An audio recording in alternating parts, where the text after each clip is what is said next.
하나님 말씀 창세기 18장 16절에서 21절입니다. 구약성경 22면 창세기 18장 16절에서 21절입니다.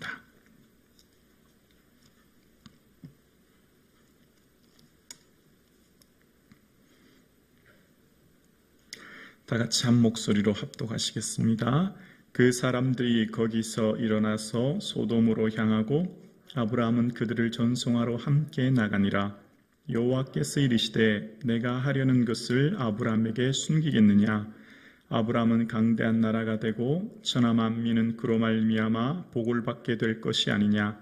내가 그로 그 자식과 건속에게 명하여 여호와의 도를 지켜 의와 공도를 행하게 하려고 그를 택하였나니 이는 나 여호와가 아브라함에게 대하여 말한 일을 이루려 함이니라. 여호와께서 또 이르시되 소돔과 고모라에 대한 부르짖음이 크고 그 죄악이 심히 무거우니 내가 이제 내려가서 그 모든 행한 것이 과연 내게 들린 부르짖음과 같은지 그렇지 않은지 내가 보고 알려 하노라. 아멘. 하나님께서 허락하신 하루 또 한 주간 주의 기쁨이 되어지는 은혜가 있기를 주의 이름으로 축복합니다. 아멘. 하나님께서 아브라함에게 그렇게 말씀하십니다. 내가 하려는 것을 아브라함에게 숨기겠느냐라고 말씀하십니다. 창세기 20장에 보면 그는 선지자라 그가 너를 위해 기도하리라 라고 그랄왕 아비멜렉에게 말씀하시죠.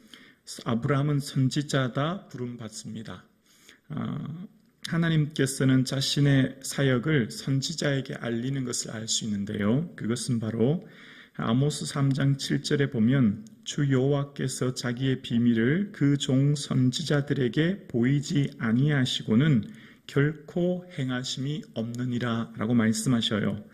하나님께서 하나님의 일을 하실 때 하나님의 그 크고 놀라운 역사와 그 비밀을 선지자들에게 보이지 않는 일이 없다라고 말씀하시죠.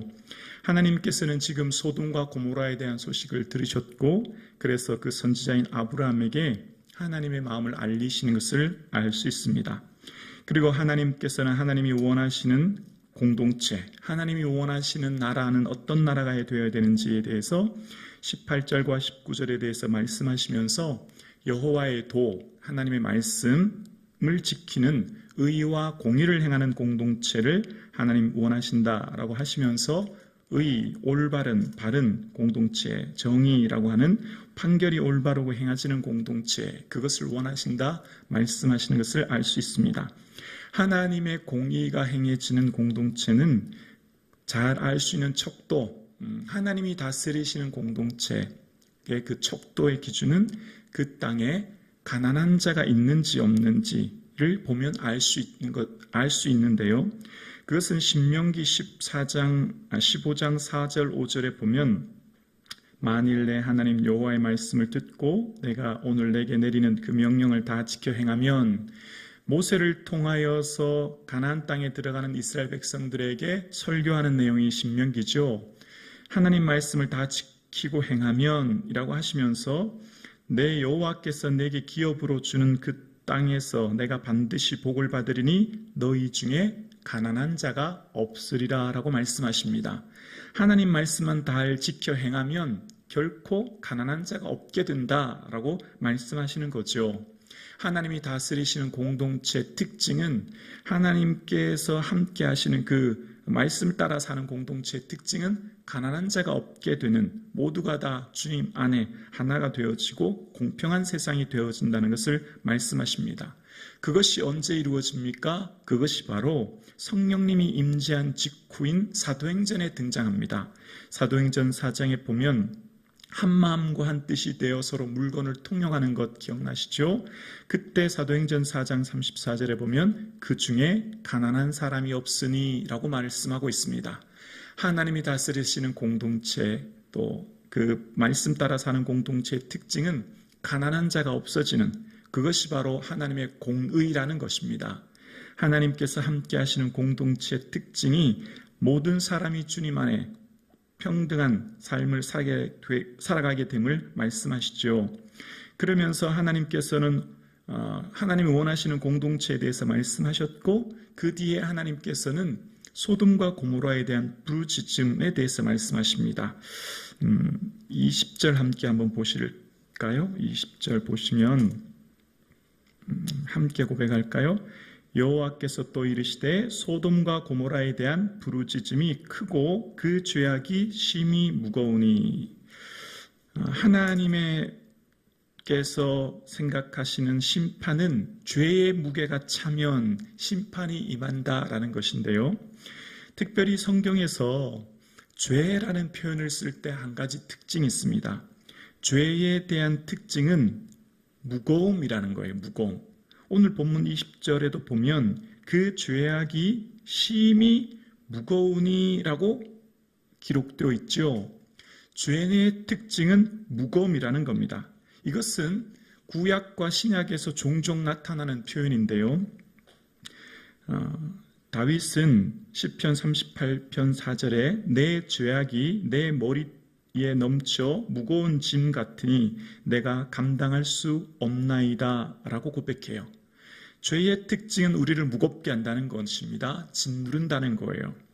아모스 5장 12절도 마찬가지입니다. 너희의 허물이 많고 죄악이 무거움을 내가 아노라.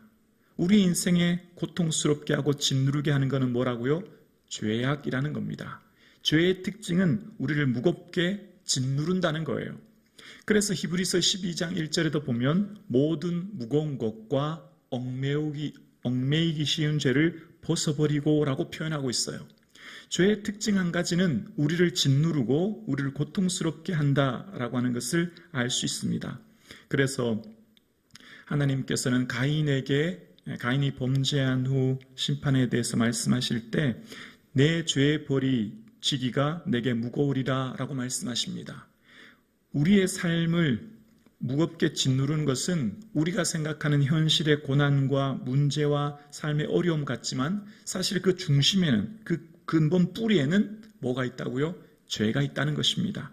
그래서 하나님께서는 우리의 삶이 주 여호와는 나의 힘이시라 나의 발을 사슴같게 하사 높은 곳에 다니게 하시리로다. 하나님이 함께 하시면 우리를 기쁘게 하시고 가볍게 하시고 즐겁게 하시는 것이 하나님의 은혜의 특징이죠. 죄는 우리를 짓누르지만 하나님의 은혜를 가볍게 하는 것입니다. 즐겁게 하는 거예요. 그래서 하나님께서는 우리의 삶이 죄의 짓누름 가운데 있기를 원치 않으시죠. 모든 성도들이 하나님 앞에 기쁘고 즐겁게 우리의 삶이 가볍게 살아가기를 원하십니다. 그래서 우리의 삶 가운데 하나님이 원하시는 그것은 바로 모든 사람들이 주님 안에 기쁨과 감격으로 살기를 원하시는데요. 21절에 보면 내가 이제 내려가서 그 모든 행한 것이 과연 내게 들린 부르짖음과 같은지 그렇지 않은지 내가 보고 알려 하노라 라고 이야기하십니다. 내게 들린 뭐라고 말씀하셨냐면 부르짖음이라는 거예요. 여기서 부르짖음이라고 하는 것은 의인의 부르짖음을 이야기하는 거죠.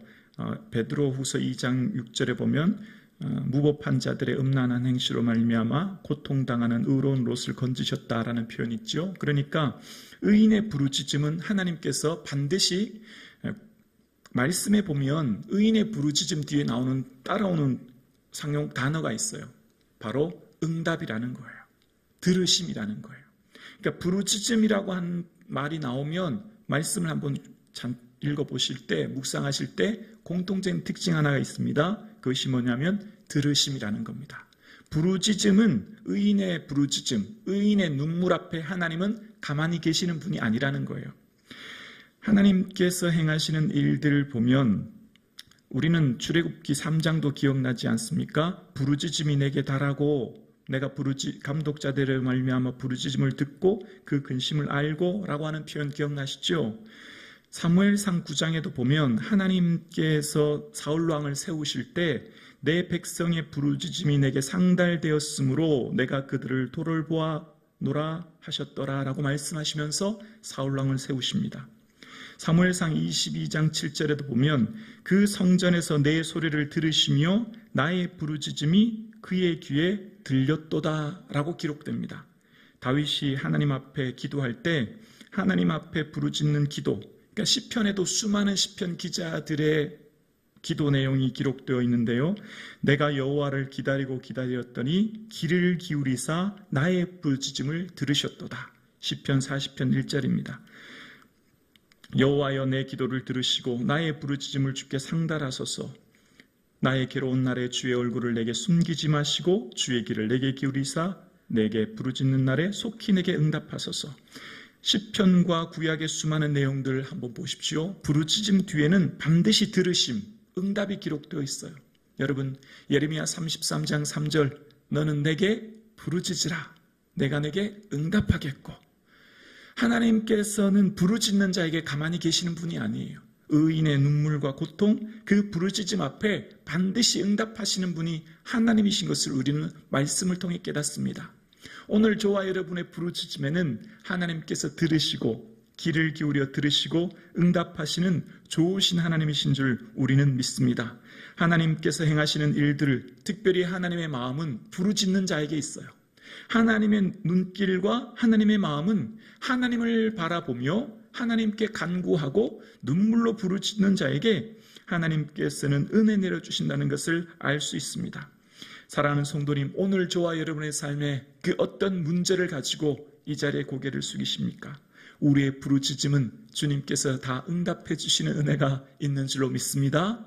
그래서 우리에게 소망이 있으며 우리에게는 여기서 하나님께 기도할 수 있는 은혜가 있는 것이죠.